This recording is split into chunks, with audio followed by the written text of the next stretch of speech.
On this episode of Cinescares, Hollywood is on strike. Is this the time to go out there and make your independent film? I'll talk all about it coming up next.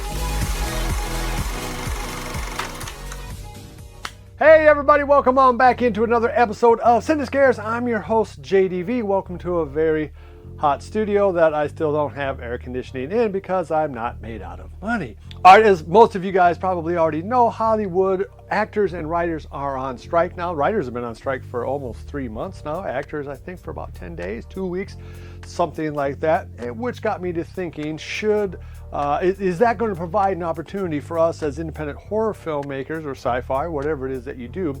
Is this a good time to go ahead and push whatever project we had on the back burner to push that up to the front burner and get going on your next movie?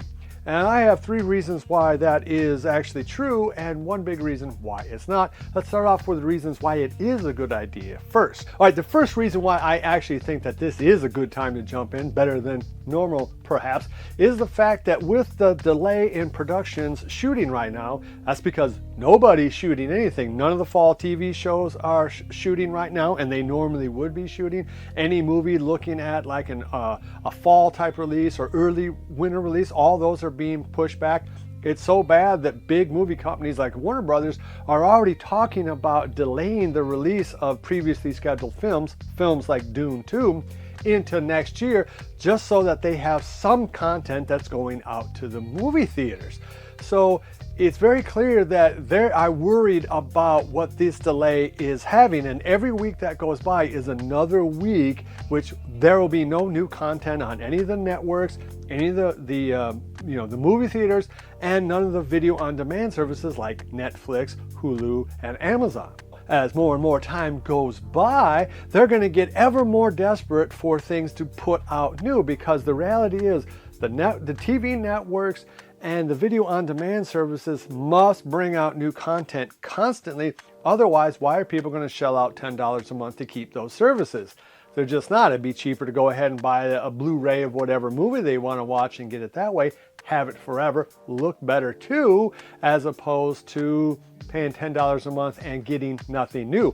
Well, as this strike drags on, that is exactly what is going to happen. So yeah, if you can come up with and get your movie finished fast, not even necessarily before the strike is over, because even when the strike ends, it's still going to take some time to get everything back going. It's going to take time to churn it out. So this gives us, in theory, a big head start, and depending on how long it goes, perhaps they will get interested enough in independent content to actually pick our stuff up. Second reason why, yeah, this is probably the time to strike is that even as the producing companies, the producers, the big movie companies are going to be struggling with content and the lack thereof, the actors and writers who would normally be producing that content are going to be struggling as well.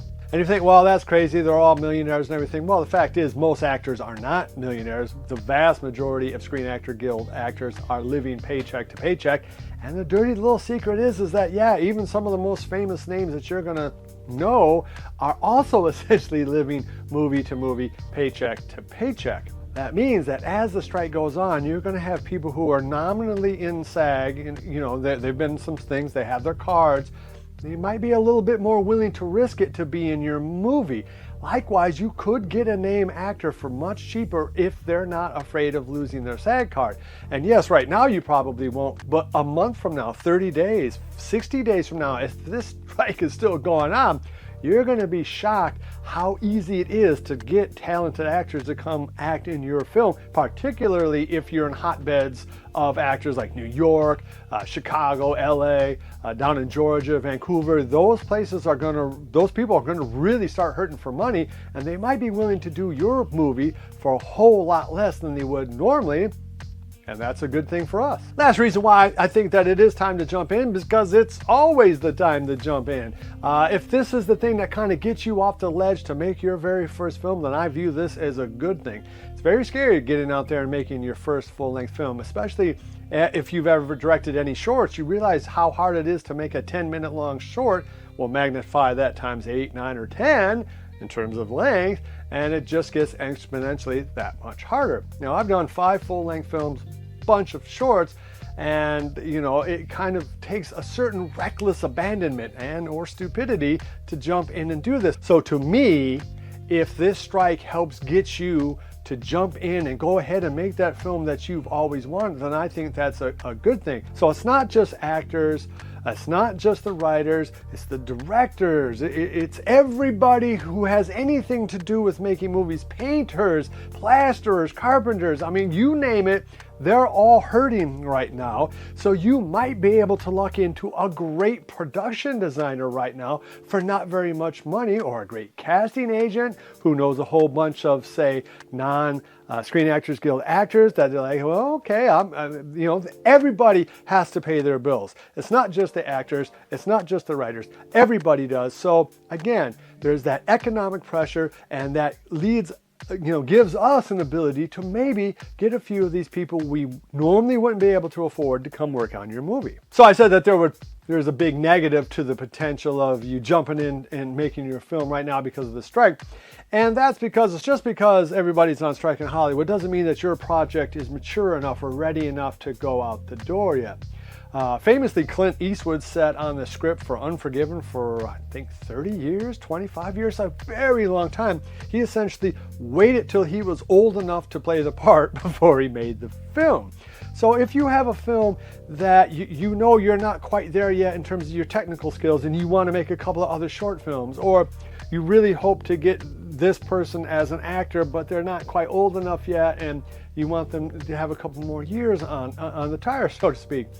Or you're waiting for some money and that money just ain't there, and you don't want to half-ass it, you want a whole ass it, so you're going to wait till you get the money. There's all kind of reasons why you might not want to start your film. I guess the only thing I'm trying to say is that if it's kind of even, go ahead and go for it, just knowing the fact that just because everybody's on strike doesn't mean it's the time necessarily for you to make your film, but you maybe ought to think really hard about it.